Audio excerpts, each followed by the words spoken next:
Sidang jemaat yang dikasihi Tuhan Yesus Kristus, tema hari ini ialah keinginan yang menghancurkan. Teks yang digunakan 2 Samuel 11 ayat 1-15. Keinginan yang menghancurkan memberi kesan seolah-olah keinginan itu buruk. Kalau kita baca di Kamus Besar Bahasa Indonesia, keinginan itu adalah harapan, adalah cita-cita, adalah hasrat.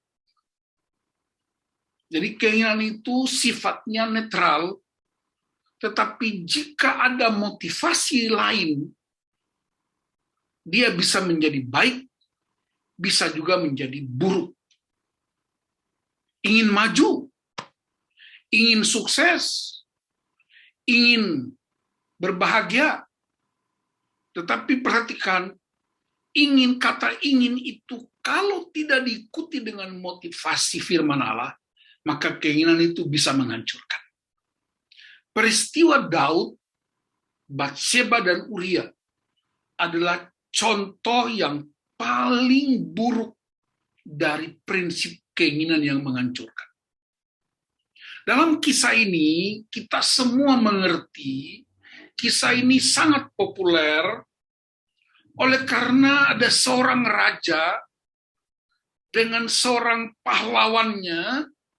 Ingat saudaraku, Uria adalah salah satu dari 30 orang pahlawan yang dibentuk di Gua Adulam. Sementara Batseba itu istri Uria. Batseba adalah cucunya Eliam. Dan Eliam adalah penasehat Raja Daud. Berarti Daud mengenal keluarga ini. Dia punya penasehat, dia punya pahlawan, dan istri pahlawan itu.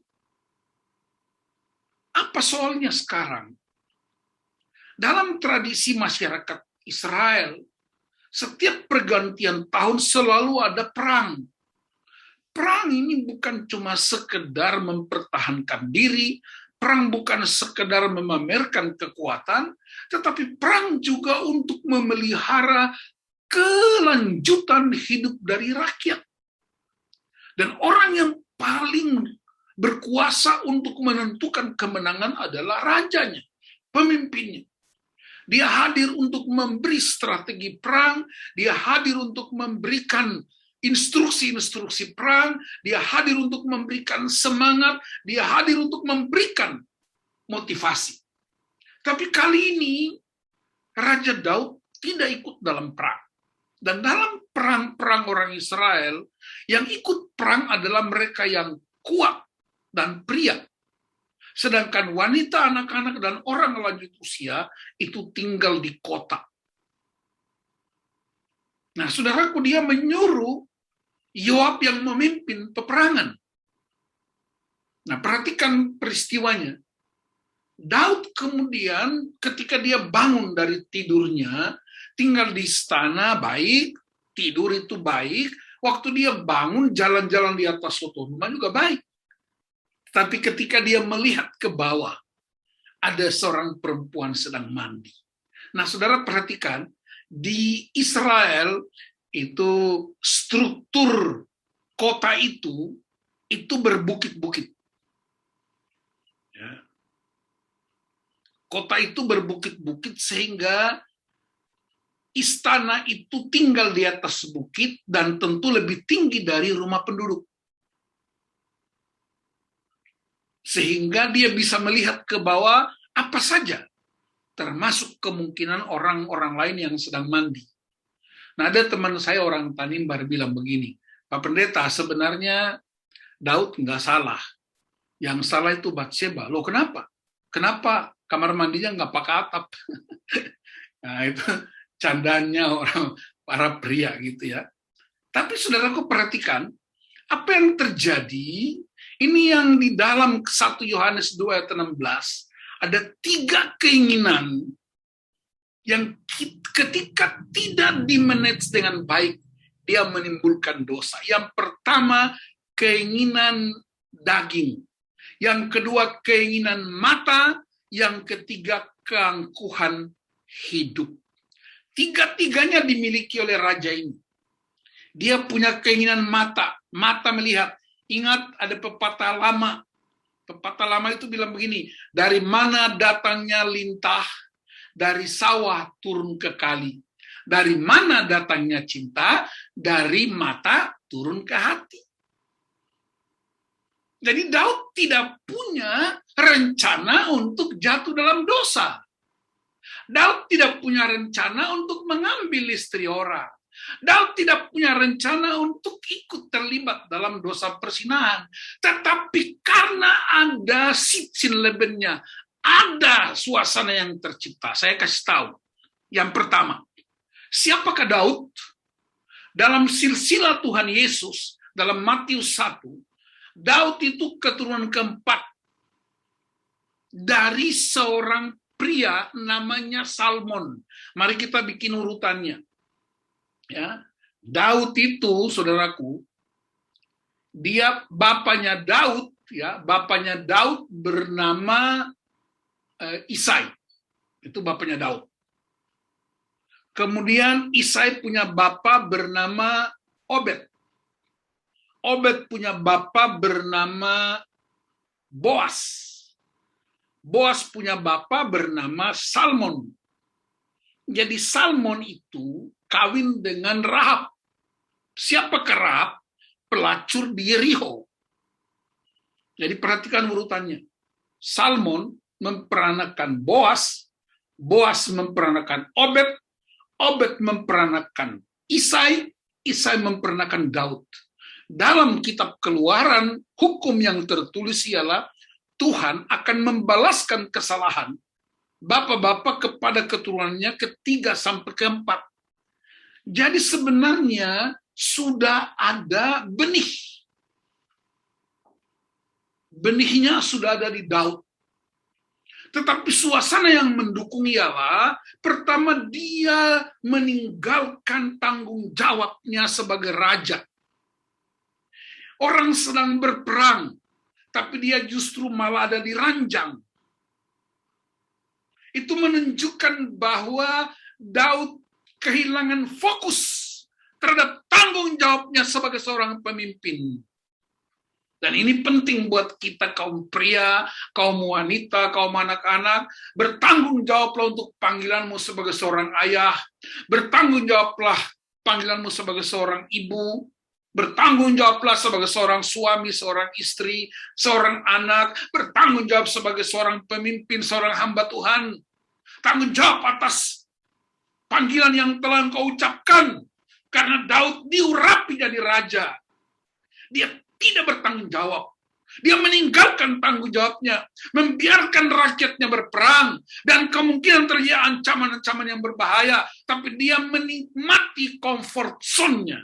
Dan itulah celah iblis menggunakan kesempatan untuk menunjukkan betapa kuatnya dan mengerikannya situasi itu.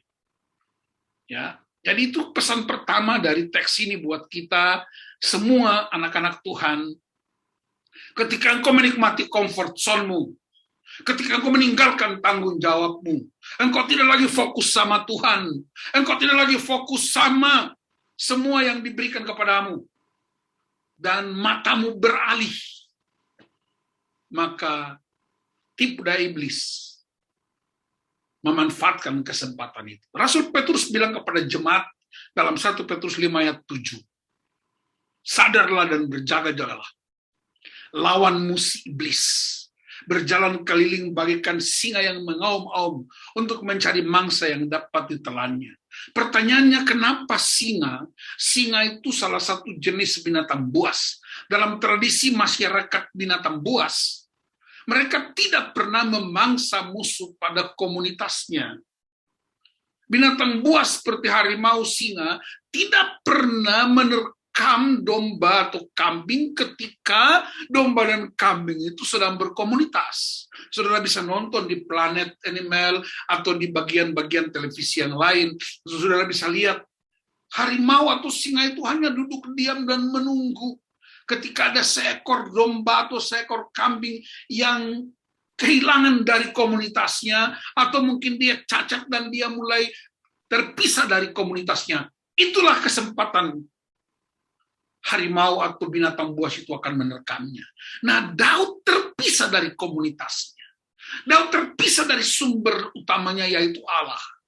Dan ketika dia seorang diri, maka kesempatan dipakai oleh iblis untuk mengalahkan kekuatan manusia. Jadi pesan yang kedua ialah jangan pernah tinggalkan komunitas.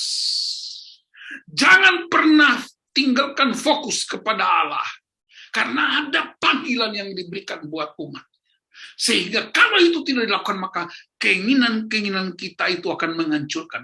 Keinginan mata itu bisa pria yang melihat wanita, bisa juga wanita yang melihat hal-hal yang lebih hebat sekali, yang pingin memiliki ini dan itu, sementara mungkin suamimu pendapatannya terbatas, dan Anda ingin itu dan ingin ini, anak-anak muda yang ingin itu dan ingin ini, semua keinginan itu ketika di luar kontrol firman Allah, maka percayalah, kejatuhan tidak akan terhindarkan.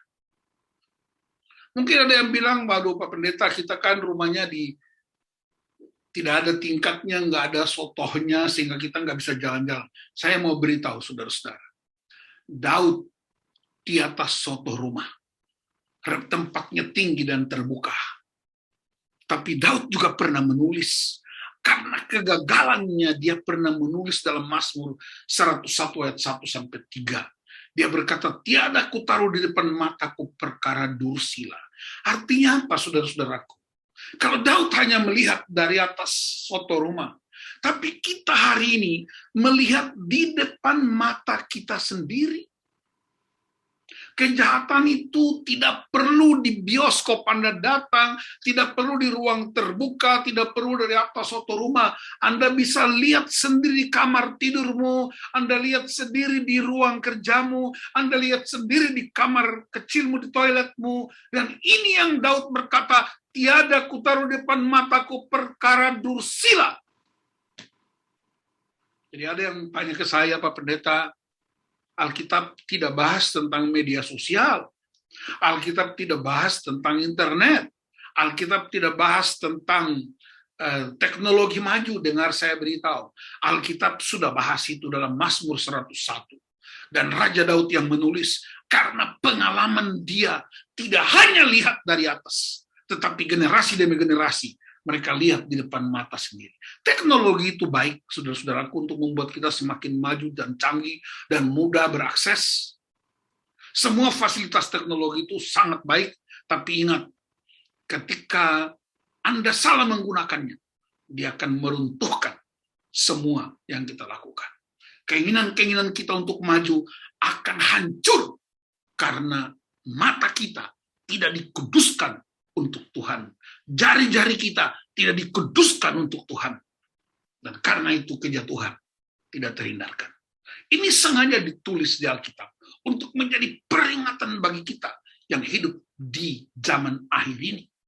Apalagi sekarang, saudara-saudaraku, ya, dalam musim pandemi ini, kita semua tidak ada satupun yang lolos, dipaksa atau terpaksa harus bergaul, tidur, bangun, makan bersama dengan semua alat teknologi. Gadget masuk ke kamar tidur, gadget masuk ke toilet, gadget masuk ke meja makan kita, gadget masuk ke mobil. Dan ketika Anda hidup di luar fokus dengan Allah, hidup di luar fokus sebagai seorang pemimpin rumah tangga, sebagai ayah, sebagai ibu, sebagai anak-anak, maka dengar saya beritahu, itu momentum kejatuhan. Karena fokusnya berubah. Yang kedua, saudara-saudaraku, dari pesan firman Tuhan ini mengingatkan kita, keinginan itu juga tidak hanya menghancurkan hidup, tapi dia menimbulkan dosa. Dan upah dosa ialah maut. Perhatikan peristiwa di Taman Eden oleh Adam dan Hawa. Mereka udah dengar firman Tuhan, bukan? Tetapi ada sumber lain yang datang, dan karena sumber lain itu datang, kemudian mata Hawa dan Adam melihat buah itu menarik hati, sedap kelihatannya, lalu kemudian mereka ambil. Itu sama dengan dia menyerahkan diri kepada otoritas iblis. Dan dosa amat dibenci Tuhan, karena dosa sesungguhnya adalah sumber dari segala perbudakan. Dosa bukan milik Tuhan. Dosa bukan milik anak-anak Tuhan. Dosa itu milik iblis. Jadi ketika kita lakukan dosa, kita sedang berada di bawah otoritas iblis. Karena itu Tuhan hukum dosa. Dan saudara perhatikan apa konsekuensi yang dialami oleh Daud. Ketika dia mengikuti keinginan mata, keinginan daging, dan keangkuhan hidup. Keangkuhan hidup bicara tentang otoritas dia sebagai raja. Keinginan daging ialah ingin untuk mengambil istri orang. Keinginan mata ialah tertarik dengan penampilan-penampilan. Apa yang terjadi, saudaraku? 5 konsekuensi dosa Daud. Mengerikan, 5. Yang pertama, anak itu mati setelah 7 hari. Nanti baca 2 Samuel 12. Yang kedua, anaknya Amnon, anak kandungnya, memperkosa Tamar yang juga adalah anak kandung Daud. Ini kakak memperkosa adik. Amnon memperkosa Tamar. Yang ketiga, Absalom adalah anak Daud, adiknya Amnon. Ketika Absalom bikin pesta pemotongan bulu domba, dia undang seluruh keluarganya, adik-adiknya, saudara-saudaranya, abang-abangnya, minta izin dari Daud, dan Amnon dibunuh oleh Absalom. Dan yang ketiga, yang keempat, Absalom memberontak melawan bapaknya sendiri Daud. Dan yang berikutnya, yang kelima, yang ini yang sangat mengerikan. Tuhan berkata, pedang tidak akan pernah berhenti dari keturunan. Jadi saudara bebas bikin apa saja. Kita bebas bikin apa saja. Bebas narkoba, bebas free sex, bebas mabuk, bebas mencuri, bebas mengambil, tapi Anda tidak bebas memilih konsekuensi. Dan lihat akibat kebebasan Raja Daud. 5 yang mengerikan. Tetapi kita bersyukur kepada Tuhan. Ada kabar baik. Kabar baiknya selalu mengalahkan kabar buruk. Apa kabar baiknya? Seorang nabi datang kepada Daud, namanya Nathan. Nathan memberitahu Daud tentang dosa kepada Tuhan. Kejahatan yang dia lakukan terhadap Uria, kejahatan yang dilakukan terhadap Batseba, kejahatan yang dilakukan terhadap rakyatnya. Dan sikap Daud adalah sikap seorang satria. Alkitab berkata dia berlutut, dia melepaskan jubahnya, dia ambil debu taruh di kepalanya, dan dia berkata, Tuhan, ambil semua yang ada padaku, tapi jangan ambil rohmu daripadaku. Daud minta ampun sama Tuhan, menyadari kesalahannya. Dan Alkitab menyebutkan dalam Kisah Para Rasul, Daud adalah satu-satunya pria yang berkenan di hati Tuhan. Nah, kata berkenan itu sama dengan kata berkenan yang dipakai di Matius 3. Ketika Yesus keluar dari sungai Yordan itu, ada kalimat dari surga yang berkata, inilah anakku yang kukasihi, kepadanya lah aku berkenan. Yesus tidak bikin dosa, tapi dia berkenan kepada Allah. Daud bikin dosa, tapi ketika Daud mengaku dosa dan bertobat, Allah berkenan kepadanya. Wow. Dan lahirlah Tuhan Yesus Kristus, Tuhan dan Juru Selamat kita. Karena itu saudara-saudaraku, seluruh keinginan kita harus diletakkan pada prinsip-prinsip ilahi. Harus diletakkan pada iman kepada Kristus. Keinginan kita untuk maju, keinginan kita untuk menyembah Tuhan, keinginan kita untuk berhasil, tidak ada yang salah, tetapi harus ada di koridornya Tuhan. supaya keinginan-keinginan itu menciptakan kemenangan demi kemenangan. Dalam 1 Timotius 6 dikatakan orang yang ingin kaya itu terjatuh. Karena ingin itu juga punya motivasi untuk mengambil buat diri sendiri.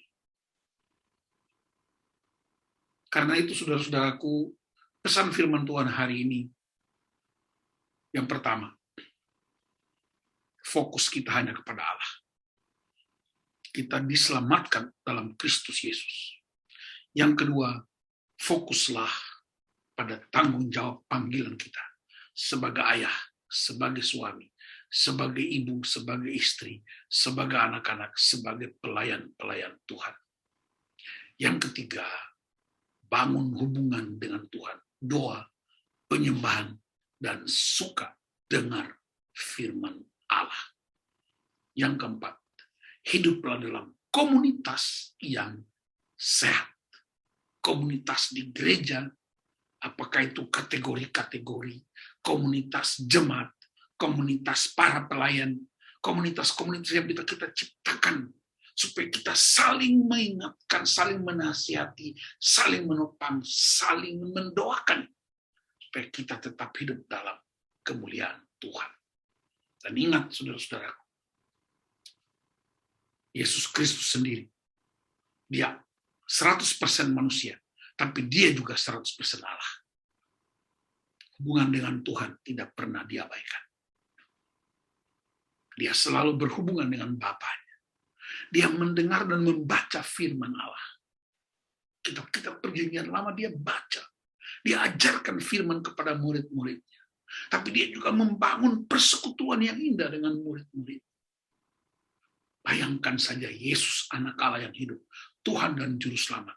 Dia butuh persekutuan dengan Bapanya. Dia butuh persekutuan dengan firman Bapanya. Dia perlu doa penyembahan. Dia butuh orang lain. Dan itulah kekuatan-kekuatan yang memproteksi kita. Seluruh keinginan kita menjadi mulia di hadapan Tuhan.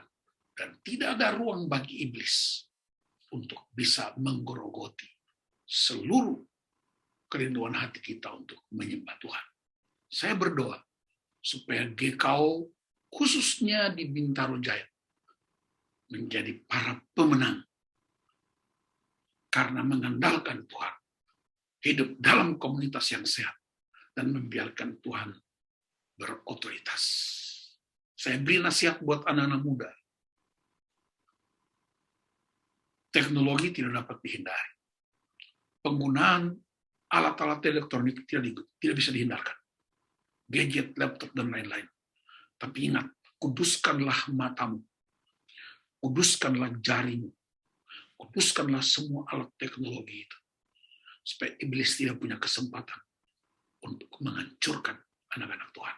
Tapi kita punya kuasa untuk menghancurkan tipu daya iblis. Karena itu keinginan yang menghancurkan sudah diubahkan menjadi kebutuhan yang memuliakan Tuhan. Karena Kristus, Yesus, Tuhan kita. Tuhan yang hidup dan berkuasa. Jadilah pemenang dalam situasi pandemi. Jadilah pemenang dalam situasi apapun. Sekali lagi saya pastikan, fokus pada Allah. Fokus pada tanggung jawabmu. Bangun doa penyembahan dan firman Allah. Dan bangun persekutuan yang kuat. Itulah 4 elemen dasar untuk membuat kita tetap menang di setiap peperangan. Karena setiap hari kita sedang berperang. Perang bukan melawan darah dan daging, tapi perang melawan kuasa-kuasa kegelapan yang tidak bisa kita lihat. Bahkan perang melawan keinginan mata, keinginan daging, dan keangkuhan hidup. Jadilah pemenang. Tuhan Yesus memberkati saudara-saudara. Amin. Mari kita berdoa untuk firman Tuhan. Bapa, terima kasih, hamba-Mu terbatas, tapi firman-Mu menolong kami untuk menjadi pemenang di setiap peperangan yang sedang kami hadapi. Dalam nama Tuhan Yesus Kristus. Haleluya. Amin.